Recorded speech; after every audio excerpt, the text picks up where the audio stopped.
I ran to the hospital to see my daughter in intensive care. Suddenly, the nurse whispered, "Hide and trust me." I froze behind the door of the next room, my heart pounding. A minute later, what I saw made my blood run cold. I'm glad to have you here. Follow my story until the end and comment the city you're watching from, so I can see how far my story has reached. My name is Vincent, and I'm 65 years old. I thought I'd seen enough of life's cruelties by now, but nothing could have prepared me for that phone call on a Tuesday evening in March. I was sitting in my old leather recliner, the same one I'd had for 20 years, watching the evening news when my phone rang. The caller ID showed St. Mary's Hospital. My heart immediately started racing because nobody calls from a hospital with good news at 8:30 at night. "Mr. Thompson? This is Dr. Martinez from St. Mary's Emergency Department. Your daughter Leah has been admitted to our intensive care unit. You need to come immediately." The world seemed to tilt on its axis. My hands started shaking as I gripped the phone tighter. "What happened? Is she okay? Please tell me she's okay." "Sir, I can't discuss details over the phone, but her condition is critical. How soon can you get here?" I don't remember hanging up or grabbing my keys. I don't even remember the drive to the hospital, though it usually takes 25 minutes from my house. All I could think about was Leah, my beautiful 38-year-old daughter who had seemed perfectly healthy when I saw her just 3 days ago at Sunday dinner. The hospital parking lot was nearly empty except for a few cars scattered near the emergency entrance. The fluorescent lights cast an eerie glow over everything, making the whole place feel like something out of a nightmare. I hurried through the automatic doors, my arthritis making each step painful, but I didn't care about the discomfort. At the reception desk, a young woman with tired eyes looked up at me. "I'm Vincent Thompson. My daughter Leah was brought in tonight." Leah Mitchell. She typed something into her computer, then looked at me with that expression medical staff get when they're about to deliver bad news. "She's in the ICU on the 4th floor. Take the elevator to your right, then follow the signs." The elevator ride felt like it lasted forever. Each floor that lit up seemed to mock me with how slowly time was moving. When the doors finally opened on the 4th floor, I was hit with that distinctive hospital smell, antiseptic mixed with something I couldn't identify but that always made my stomach turn. The ICU was a maze of machines, monitors, and people in scrubs moving with urgent purpose. I approached the nurse's station, where a middle-aged woman with graying hair pulled back in a tight bun looked up from a chart. "I'm looking for my daughter, Leah Mitchell. I'm Vincent Thompson." The nurse, whose name tag read Patricia, glanced around nervously before standing up. "Mr. Thompson, yes, Dr. Martinez is expecting you, but first I need to speak with you privately.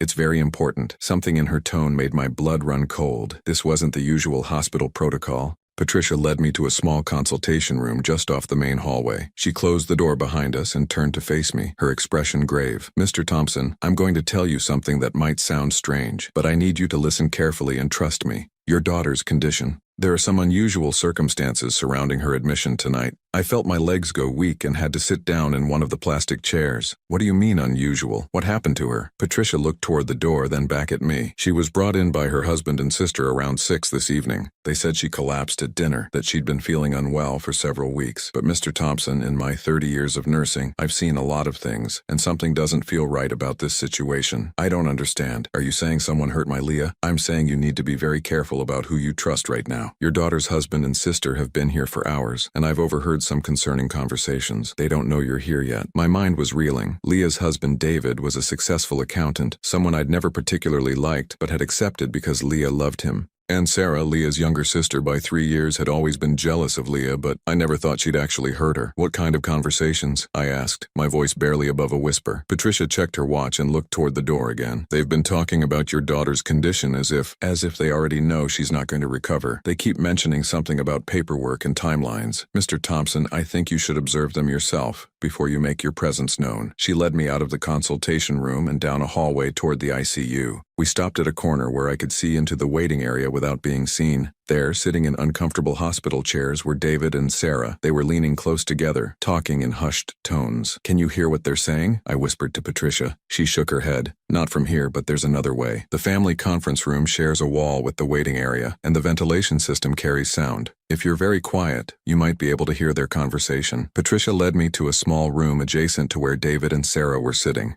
She cracked the door just slightly and motioned for me to listen. At first, all I could hear was the general noise of the hospital. Machines beeping, people walking, distant conversations. Then I heard David's voice, and what he was saying made my heart stop. The doctor said it could take anywhere from 48 hours to a week. We need to be prepared for both scenarios. Sarah's voice came next, and there was something in her tone that I'd never heard before, something cold and calculating. "The sooner the better, honestly. Every day that passes is another day someone might start asking questions. You don't think her father will be a problem, do you?"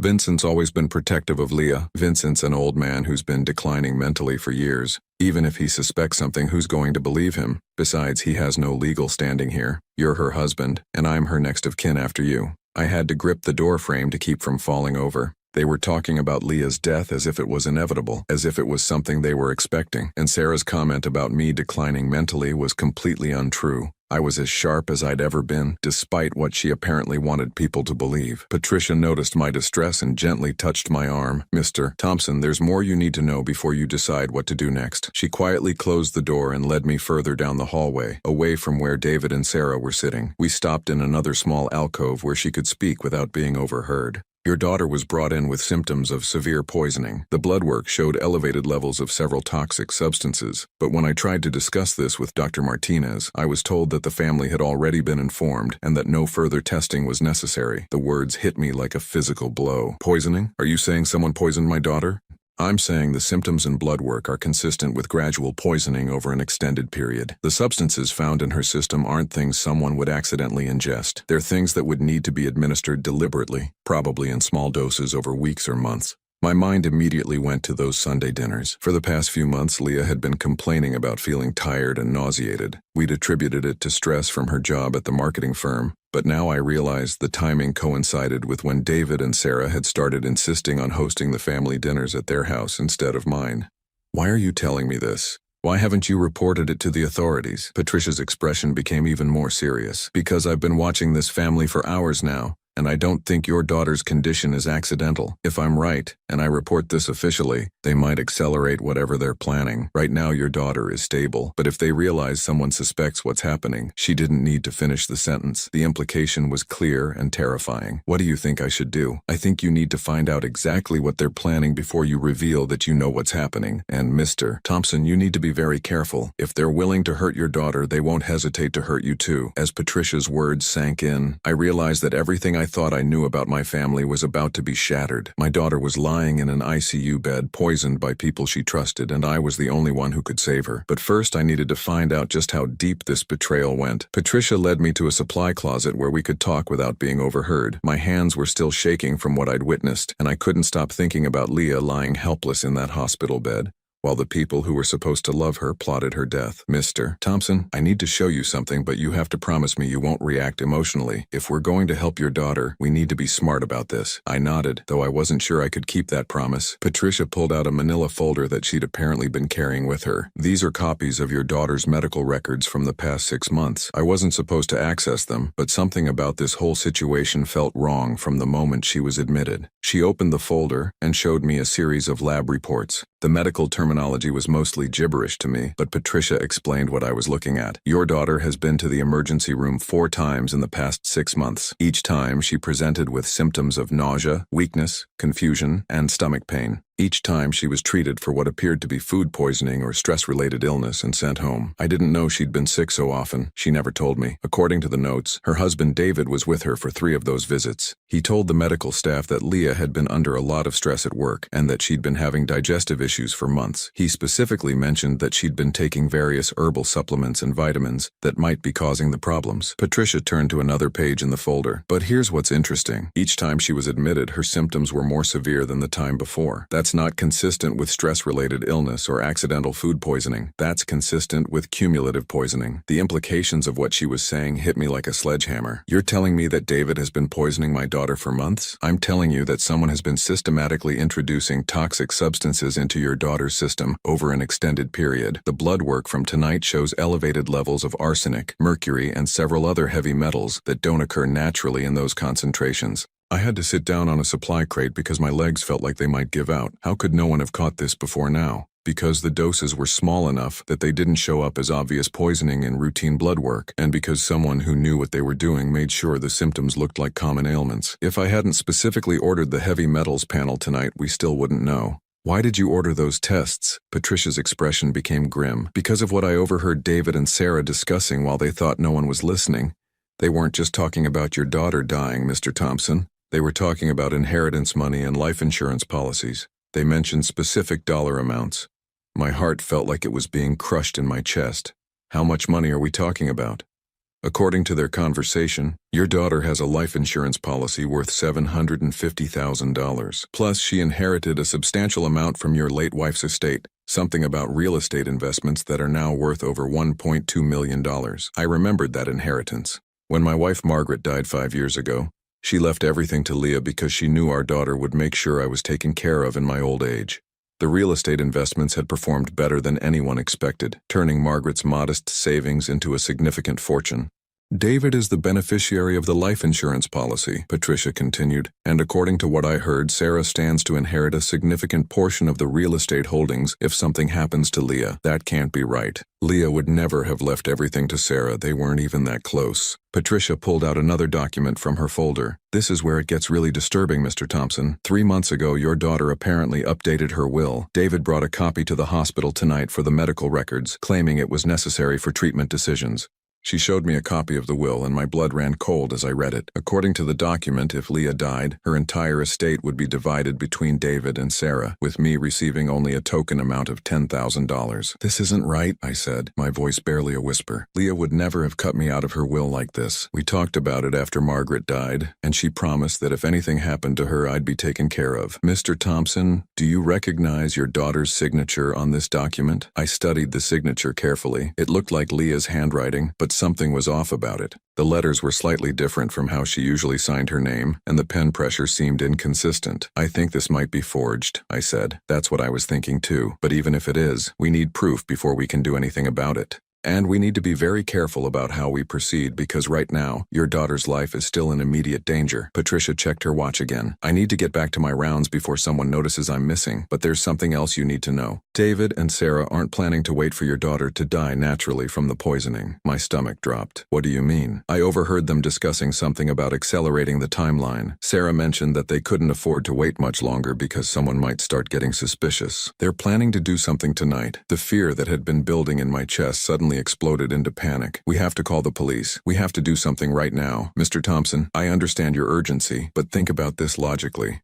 Right now, we have suspicions and some concerning lab results. But David is your daughter's legal husband, and he has medical power of attorney. Sarah is listed as next of kin. If we make accusations without solid proof, they could have your daughter transferred to another hospital, or even sign a do not resuscitate order. The thought of David having that much control over Leah's life made me feel sick. So what do? We gather evidence, and we make sure your daughter survives long enough for the truth to come out. I'm going to monitor her condition very closely tonight, and I'm going to document everything I observe, but I need you to find out more about their plan. How am I supposed to do that? Patricia thought for a moment, then pulled a small device from her pocket. This is a digital recorder. It's voice-activated and has a 12-hour battery life. If you can get close enough to record them discussing their plans, we'll have the evidence we need. I took the recorder, my hands still trembling. Where am I supposed to hide this? The family conference room where they've been talking. There's a ventilation grate near the ceiling that's loose. If you can get in there and place this device, it should pick up their conversations clearly. The idea of breaking into a hospital room to plant a recording device seemed surreal, but everything about this night had been surreal. My daughter was dying because her own husband and sister were poisoning her for money, and I was apparently the only person who could stop them. What if they catch me? Then you tell them you came to the hospital as soon as you heard about Leah's condition,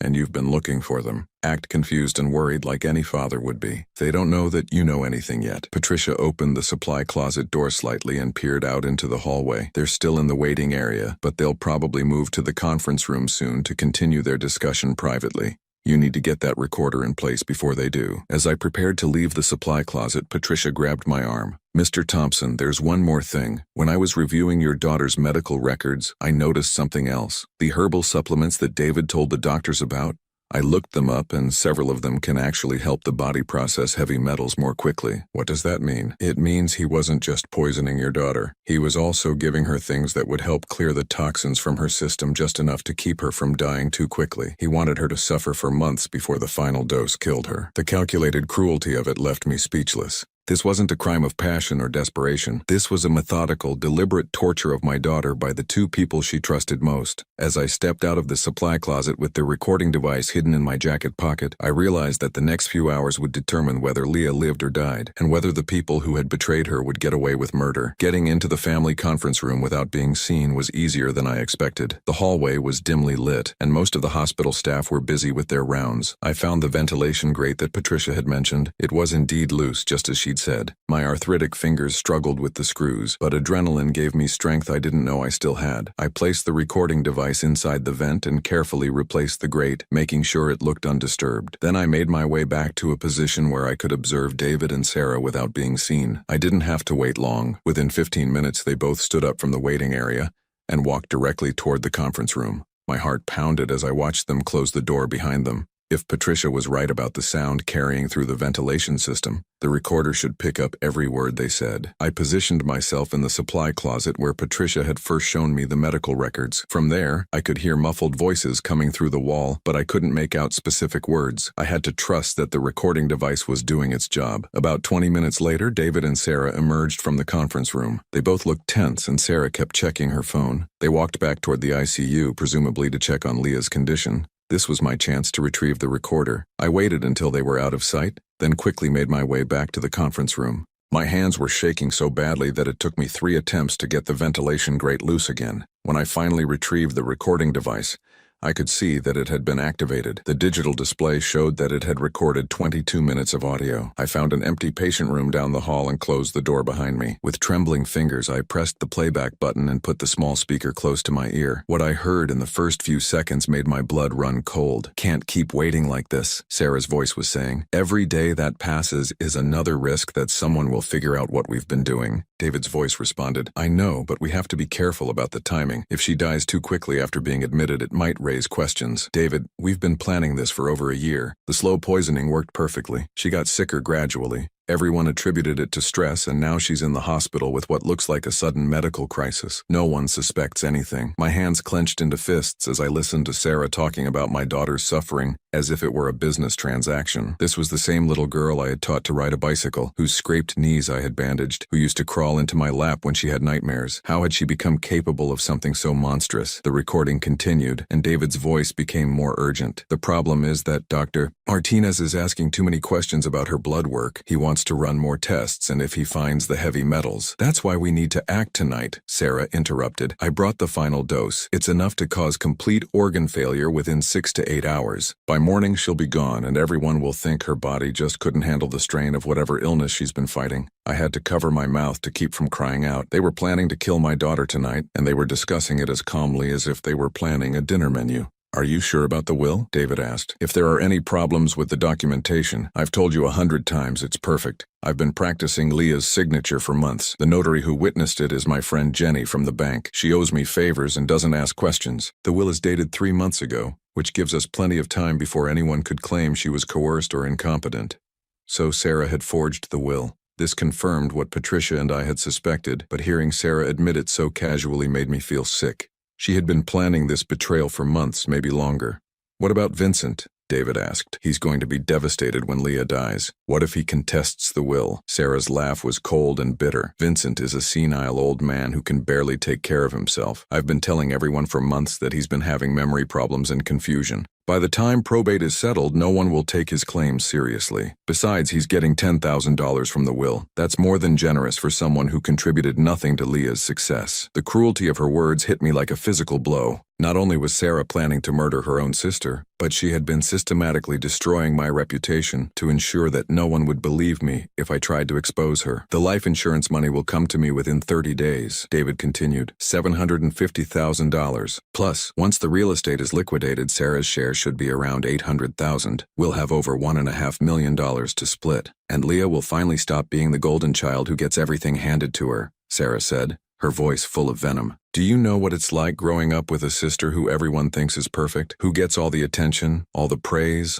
all the opportunities? Even our own mother left everything to Leah instead of dividing it equally between us." I realized that this wasn't just about money. Sarah's resentment toward Leah went back decades, to childhood jealousies that had festered and grown into something deadly. In her twisted mind, she probably believed that Leah deserved to die. "When are you going to administer the final dose?" David asked. "I'll wait until the night shift nurse goes on her break around 2 in the morning. Security is minimal at that hour, and most of the medical staff will be busy with other patients. I can slip into Leah's room, inject the substance into her IV line, and be gone before anyone notices." "What about the medical examiner? Won't an autopsy show the poison?" "The substances I've been using break down quickly in the body after death. By the time an autopsy is performed, they'll be undetectable. And since she's been sick for months with documented symptoms, No one will question that she died from complications related to her ongoing health problems. Sarah had thought of everything. This wasn't the impulsive act of a desperate person. It was a carefully planned murder that had been in the works for over a year. She had been slowly killing her own sister while pretending to care about her, all while positioning herself to inherit a fortune. "I need to get back to the waiting area," David said. "The nurses will expect me to be there when it happens. I need to be the grieving husband who was by her side until the end. And I'll play the devastated sister who rushed to the hospital as soon as I heard. We'll comfort each other through this terrible tragedy, and everyone will admire how strong we are in the face of such a sudden loss." The recording continued for a few more minutes with them discussing practical details about the funeral arrangements and how quickly they could access Leah's accounts. Every word made me more horrified at the depth of their callousness. When the recording finally ended, I sat in that empty hospital room for several minutes trying to process what I had just heard. My younger daughter was planning to murder my older daughter tonight,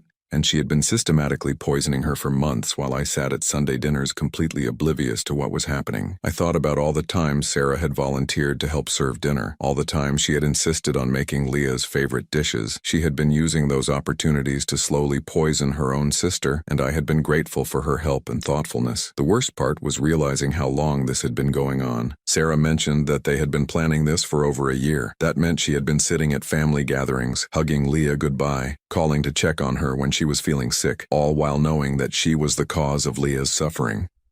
I checked the time on my phone. It was 11:45. According to the recording, Sarah planned to act around 2 in the morning, which gave me just over 2 hours to figure out how to stop her. But I couldn't just go to the police with a recording. By the time they investigated and took action, it might be too late. I needed to find Patricia and figure out how to protect Leah through the night. Then, in the morning, when we had solid evidence of attempted murder, we could have both Sarah and David arrested. But as I stood up to leave the empty room, I heard footsteps in the hallway outside. Through the small window in the door, I could see Sarah walking past, heading toward the ICU. In her hand was a small medical vial filled with clear liquid. She wasn't waiting until 2 in the morning. She was going to kill my daughter right now, and I was the only person who could stop her. I burst out of the empty room and rushed down the hallway toward the ICU, my heart pounding so hard I thought it might explode. Sarah was already through the security doors, and I could see her heading directly toward Leah's room. The night shift was in full swing, and the hallway was mostly empty except for the occasional nurse moving between rooms. I tried to follow Sarah through the security doors, but they required a key card that I didn't have.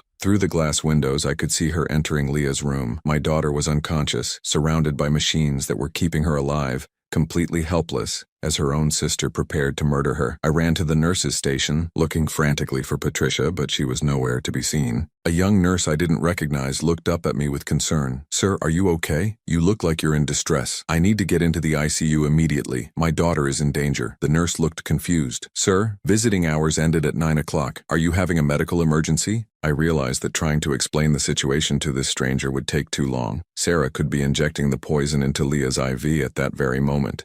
I needed to get into that room now. "Please, I'm begging you.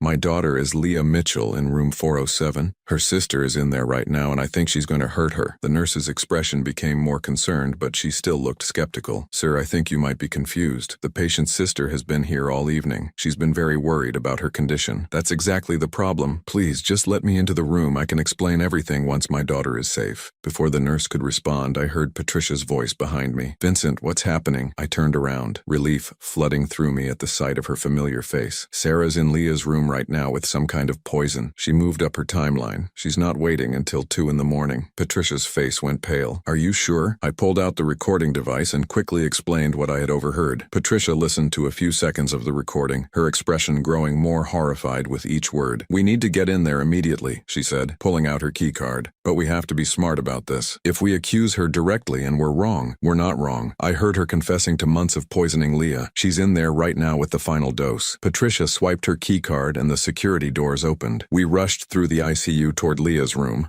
But as we approached, we could see that Sarah was no longer inside. The room appeared empty except for Leah lying motionless in her bed. "Where did she go?" I whispered. Patricia checked the room quickly, examining Leah's IV lines and monitoring equipment. "Everything looks normal, but that doesn't mean she didn't do something. We need to check with the security desk to see if they have footage of what happened in this room." We hurried to the security office, where a bored-looking guard was monitoring multiple screens showing different areas of the hospital. Patricia explained that we needed to review footage from the ICU immediately. "I can't just show hospital security footage to visitors," the guard said. "You need authorization from hospital administration. This is a matter of life and sudden death, Patricia said firmly. A patient may have been deliberately harmed by a family member. I'm invoking emergency medical protocol. The guard looked uncertain, but Patricia's authoritative tone convinced him. He pulled up the footage from the ICU cameras and fast-forwarded to show the past 30 minutes. On the screen, we could see Sarah entering Leah's room at 11:52. She approached the bed and appeared to be checking on Leah's condition, acting like any concerned sister would. But then, when she thought no one was looking, she pulled out a small vial and a syringe. My stomach lurched as I watched her fill the syringe with clear liquid from the vial.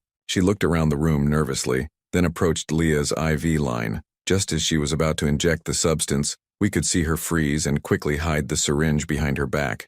A nurse had entered the room to check on Leah's vital signs. Sarah smiled and chatted pleasantly with the nurse for several minutes, the whole time hiding the murder weapon behind her back. When the nurse left, Sarah waited another few minutes, then carefully disposed of the syringe in the medical waste container and left the room. She didn't inject the poison, Patricia said, relief evident in her voice. The nurse interrupted her before she could do it, but my relief was short-lived as I realized what this meant. She still has the poison, and she's going to try again as soon as she gets another opportunity. The security guard looked confused. Are you saying that woman was trying to poison the patient? We have evidence that she's been systematically poisoning her own sister for months, I said, and we just watched her attempt to deliver what would have been a fatal dose. Patricia turned to the guard. We need you to call hospital security immediately and have Sarah Mitchell detained, and we need to contact the police. I can't just detain someone based on what you think you saw on a security camera. You need to file a formal complaint with. There's no time for bureaucracy, I interrupted. She's going to try again. And next time there might not be a nurse to interrupt her. Patricia was already on her phone calling someone. After a brief conversation, she hung up and turned to us. I just spoke with Dr. Martinez. He's coming up here immediately, and he's bringing the hospital administrator with him. Vincent, do you still have that recording? I handed her the device, and she quickly queued up the most incriminating parts of Sarah and David's conversation. When Dr. Martinez arrived 15 minutes later with the hospital administrator, a stern-looking woman named Mrs. Chen, Patricia played the recording for them. The effect was immediate and dramatic. Mrs. Chen's face went white as she listened to Sarah casually discussing the best time to murder her sister. Dr. Martinez looked physically sick as he heard David talking about the life insurance money they would collect. This is unbelievable, Dr. Martinez said. I've been treating this patient for what I thought was a mysterious illness, and her own family has been poisoning her. Where are they now? Mrs. Chen asked. The security guard checked his monitors. The husband is still in the waiting area. The sister left about 10 minutes ago. She said she was going to get some coffee from the cafeteria. We need to find her before she comes back, Patricia said. She still has that poison, and she's not going to give up just because her first attempt failed. Mrs. Chen was already on her phone with hospital security, giving them descriptions of both Sarah and David. I'm also calling the police, she said. This is attempted murder, and we need law enforcement involved immediately. Dr. Martinez turned to me. Mr. Thompson, I owe you an apology. If you hadn't uncovered this plot, your daughter would probably be dead by morning. We're going to start immediate treatment to remove the toxins from her system, and I'm confident she'll make a full recovery. For the first time in hours, I felt like I could breathe again. Leah was going to live. The people who had tried to murder her were about to be arrested. Justice was finally going to be served. But even as relief washed over me, I couldn't stop thinking about how close we had come to losing everything. If that nurse hadn't walked into Leah's room at exactly the right moment, if Patricia hadn't been suspicious enough to investigate, if I hadn't been brave enough to plant that recording device, Sarah would have succeeded. My own daughter would have gotten away with murdering her sister for money, and I would have spent the rest of my life grieving for Leah while never knowing that Sarah was responsible for her death. 20 minutes later, we watched through the security monitors as police officers arrested David in the hospital waiting area. He tried to act confused and innocent, claiming he had no idea what they were talking about. But his performance wasn't convincing anyone. Sarah was found in the hospital parking garage, apparently trying to leave without saying goodbye to anyone. When the police searched her purse, they found the vial of poison along with detailed notes about dosages and timing. She had been planning this murder with the thoroughness of a medical professional. As I watched my younger daughter being handcuffed and read her rights, I felt a complex mixture of emotions. There was relief that Leah was safe, satisfaction that justice was being served, but also a profound sadness that our family had been destroyed by greed and jealousy. The little girl I had raised, who I had loved and protected for 35 years, had become a cold-blooded killer, and I was the one who had stopped her. The next 48 hours passed in a blur of police interviews, medical consultations, and the slow process of watching Leah begin her recovery. Dr. Martinez had immediately started her on chelation therapy to remove the heavy metals from her system, and the improvement was remarkable. Within 24 hours, she was conscious and asking questions about what had happened. I was sitting beside her bed when she first opened her eyes and looked at me with recognition. Her voice was weak and raspy, but she was unmistakably my Leah again. "Dad? What happened? Why am I in the hospital?" I had been dreading this moment, trying to figure out how to tell my daughter that her own sister and husband had been slowly poisoning her for months. How do you explain that level of betrayal to someone who's just beginning to recover from the physical trauma? "You've been very sick, sweetheart, but you're going to be okay now. The doctors are taking good care of you." Leah tried to sit up, but the effort was too much for her weakened body. I remember feeling terrible for so long, and David said I was just stressed from work, but it kept getting worse. "Where is David? And Sarah?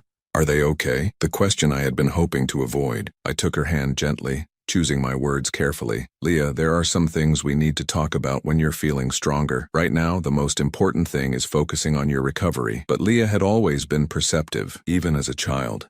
She could sense when something was wrong, and she wasn't going to let this go. "Dad, you're scaring me. What aren't you telling me? Where is my husband?" Before I could answer, Detective Rodriguez entered the room. She was a middle-aged woman with kind eyes but a serious demeanor. She had been assigned to the case and had been interviewing witnesses and gathering evidence for the past 2 days. "Ms. Mitchell, I'm Detective Rodriguez. I'm glad to see you're awake and alert. When you're feeling up to it, I'll need to ask you some questions about your recent illness." Leah looked confused and frightened. "Questions? I don't understand. What kind of questions?" Detective Rodriguez glanced at me and I nodded. Leah needed to know the truth even if it was going to devastate her. "Ms. Mitchell, we have evidence that suggests your illness wasn't natural. We believe someone has been deliberately poisoning you over an extended period of time." The color drained from Leah's face. "Poisoning? That's impossible. Who would want to hurt me?" "I'm afraid the evidence points to your husband David and your sister Sarah. They've both been arrested and charged with attempted murder and conspiracy to commit murder." I watched my daughter's world crumble as the detective's words sank in. Her eyes filled with tears and she started shaking her head in denial. "No, that can't be true. David loves me. Sarah is my sister. They would never hurt me. There has to be some mistake." Detective Rodriguez pulled out a tablet and showed Leah some of the evidence they had gathered. Bank records showing that David had been researching the symptoms of heavy metal poisoning, medical records documenting Leah's increasingly frequent hospital visits, and most damning of all, the recording of Sarah and David discussing their plan to kill her. As Leah listened to her sister's voice casually discussing the best time to murder her, I watched something break inside my daughter. The betrayal was so complete, so devastating that she seemed to shrink into herself. "Why?" she whispered, tears streaming down her face. "Why would they do this to me?" Detective Rodriguez's expression softened. "According to the evidence we've gathered, it appears to have been motivated by financial gain. Your life insurance policy and inheritance from your mother's estate represent a significant amount of money.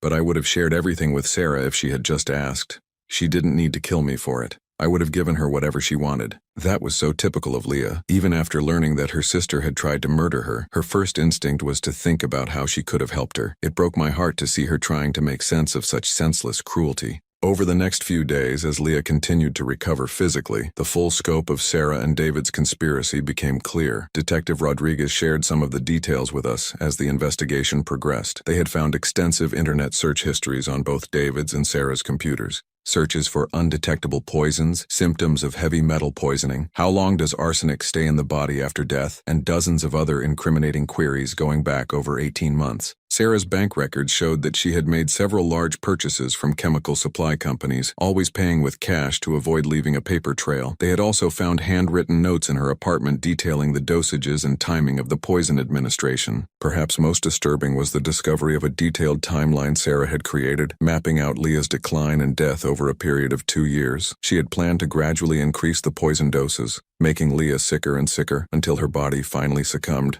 The timeline included notes about which symptoms to expect at each stage and how to respond when family members or doctors expressed concern. David's role had been to monitor Leah's condition and provide medical cover for her symptoms. As her husband, he was able to influence her medical care, steering doctors away from tests that might detect the poisoning and ensuring that her illness was attributed to stress or other benign causes. They had also found evidence that Sarah had been forging Leah's signature for months, practicing until she could replicate it perfectly. The forged will was just one of several documents she had created. She had also forged power of attorney papers and even a fake letter from Leah expressing her wish to be cremated immediately after death, which would have destroyed any evidence of poisoning.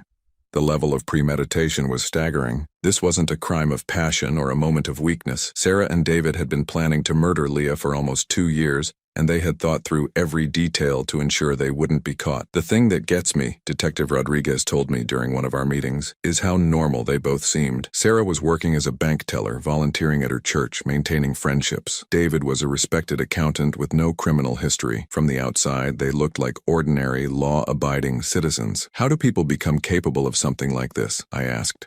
In my experience, it usually starts with smaller betrayals and lies, then escalates over time. Sarah may have started by resenting her sister's success, then began to fantasize about what her life would be like if Leah was gone. Once she met David and realized he was equally motivated by greed, they enabled each other's worst impulses. The detective paused, then continued. What's particularly disturbing is how they were able to compartmentalize their actions. Sarah was having regular family dinners with Leah, calling to check on her when she was sick, even helping to care for her during the worst episodes of illness. She was able to look her sister in the eye while knowing she was the cause of her suffering. As the investigation continued, more disturbing details emerged. They found that Sarah had been keeping a journal documenting Leah's decline, writing about her sister's symptoms and suffering with what could only be described as satisfaction. Some of the entries were so callous and cruel that even seasoned detectives were shocked by them. One entry, dated just 3 weeks before Leah's hospitalization, read, "Elle is getting weaker every day. She can barely make it through a full day at work now. Dee says her liver function is starting to decline, which means we're in the final phase. It's amazing how easy this has been. She trusts us completely." Another entry, written after one of Leah's emergency room visits, said, "Had to comfort Elle today after she got sick at work again. She was crying and saying she didn't understand what was wrong with her. I told her it was probably just stress and that she should try to relax more. If only she knew that relaxing is the last thing she'll ever do." Reading these entries made me physically ill. This was my daughter Sarah, the little girl I had read bedtime stories to, writing about torturing her own sister with the detached clinical interest of a scientist observing a lab experiment. The psychological evaluation that was ordered as part of the legal proceedings revealed that Sarah showed clear signs of narcissistic personality disorder and antisocial tendencies. The psychologist explained that Sarah had likely been harboring resentment toward Leah for years, feeling that her sister had received preferential treatment and opportunities. When my wife Margaret died and left her estate to Leah, it had apparently been the final trigger that pushed Sarah over the edge from resentment into homicidal rage. In her mind, Leah had once again been chosen over her, and the only way to correct this perceived injustice was to take what she believed should have been hers. David's motivation was more straightforward, pure greed. He had married Leah primarily for her money, and had grown impatient waiting for her to die naturally. When Sarah approached him with her plan, he saw it as a business proposition that would make them both wealthy. As I learned these details, I struggled with my own guilt and regret. How had I failed to see what was happening? How had I sat at those Sunday dinners, grateful for Sarah's helpfulness, while she was slowly murdering her own sister right in front of me? Patricia, who had become a close friend during this ordeal, reminded me that even trained medical professionals had missed the signs of poisoning. Leah's symptoms were consistent with several different conditions, she told me, and Sarah and David were very good at manipulating the situation to avoid suspicion. You couldn't have known, but knowing that intellectually didn't ease the emotional weight of feeling like I had failed to protect my daughter when she needed me most. 6 months later, I was sitting in a courtroom watching my younger daughter receive her sentence. Sarah had been found guilty on all charges: attempted murder, conspiracy to commit murder, forgery, and fraud. The judge sentenced her to 25 years in prison without the possibility of parole for 15 years. As the bailiff led her away in handcuffs, Sarah turned to look at Leah and me one last time. For just a moment, I thought I saw a flicker of remorse in her eyes, but then her expression hardened into the same cold indifference she had shown throughout the trial. David had been sentenced 3 weeks earlier to 20 years in prison. Unlike Sarah, he had shown some genuine remorse during his testimony, admitting that greed had clouded his judgment and expressing regret for the pain he had caused. But his apologies felt hollow after everything we had learned about the calculated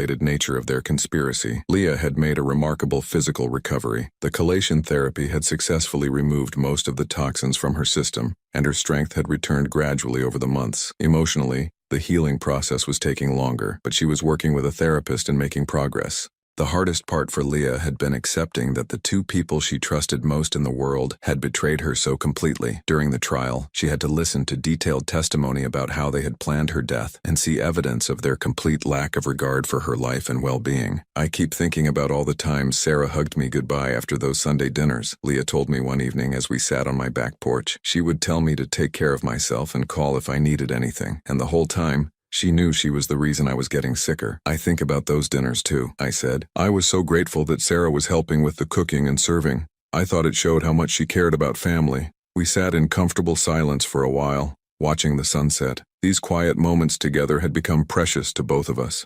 The ordeal had brought us closer than we had been in years, and I was grateful for this unexpected gift that had emerged from such darkness. Dad, can I ask you something that's been bothering me? Of course, sweetheart. Do you think there were signs I should have noticed? Could I have figured out what they were doing before it got so bad? I had been expecting this question. Leah had been blaming herself for not recognizing that she was being poisoned, even though everyone, doctors, nurses, family members, had failed to identify what was happening. Leah, they were very careful to make your symptoms look like other conditions, and as your husband, David was in the perfect position to manipulate your medical care and influence how you interpreted what was happening to your body. Even if you had suspected something, who would you have suspected? The people trying to kill you were the same people you would have turned to for help. I know that makes sense logically, but I still feel so stupid for trusting them. You trusted them because that's what normal, healthy people do. They trust their family members and spouses. The fact that you weren't suspicious of the people closest to you doesn't make you stupid.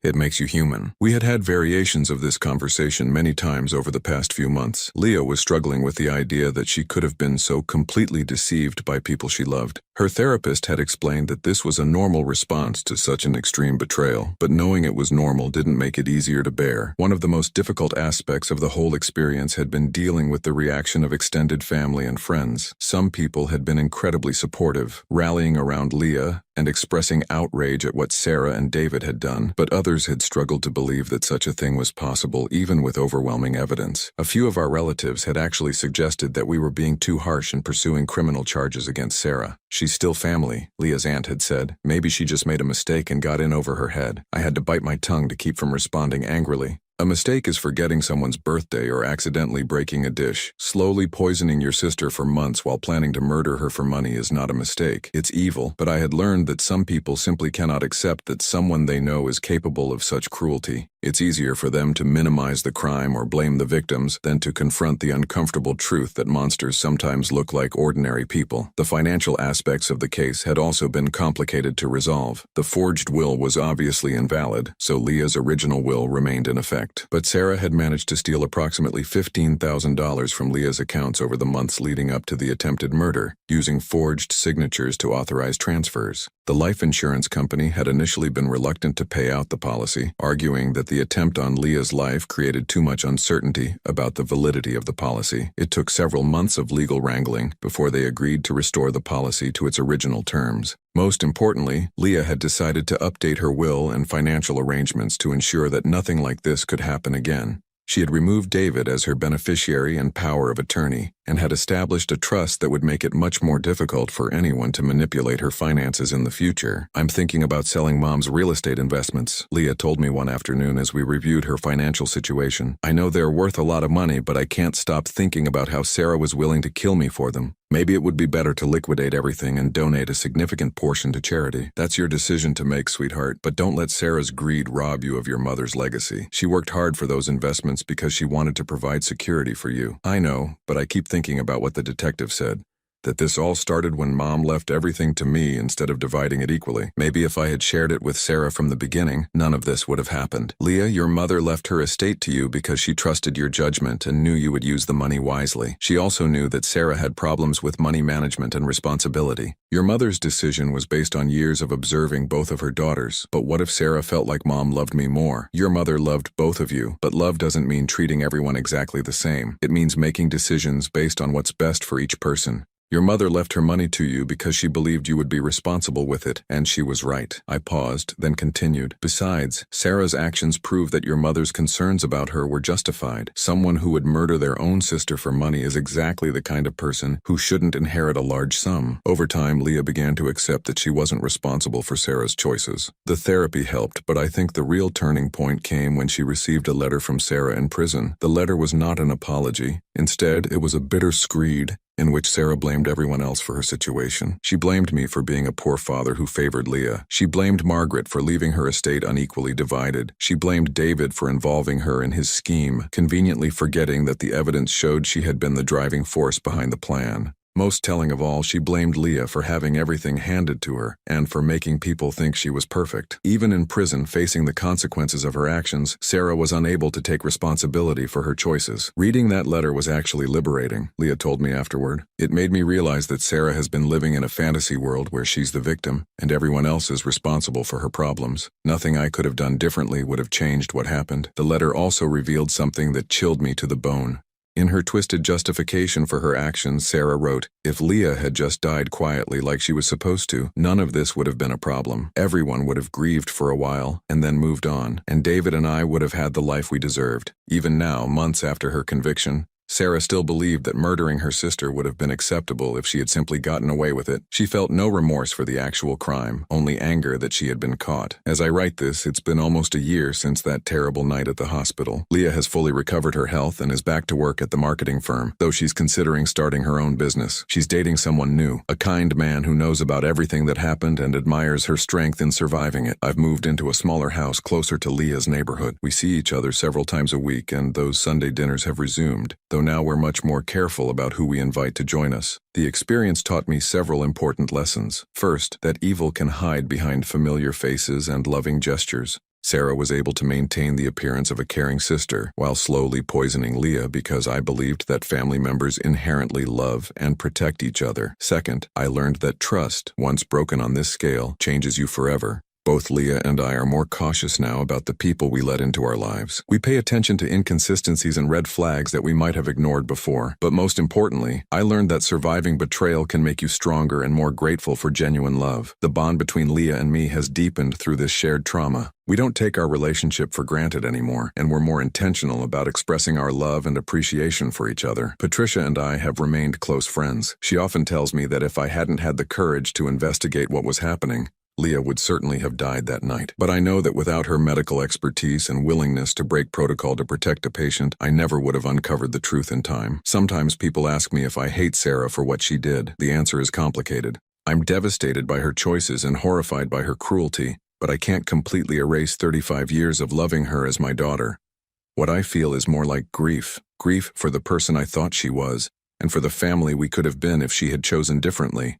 I also feel profound gratitude that Leah survived, and that we discovered the truth before it was too late. Despite everything we lost, we gained something precious, the certainty that our love for each other is real and unshakable. As I finish writing this account, I'm sitting in my living room while Leah makes dinner in my kitchen. She's humming softly as she cooks, and the sound fills me with more joy than I can express. There was a time when I thought I might never hear that sound again. The nightmare is over. Justice has been served, and my daughter is alive, healthy, and building a new life founded on truth instead of lies. That's enough for any father to ask for.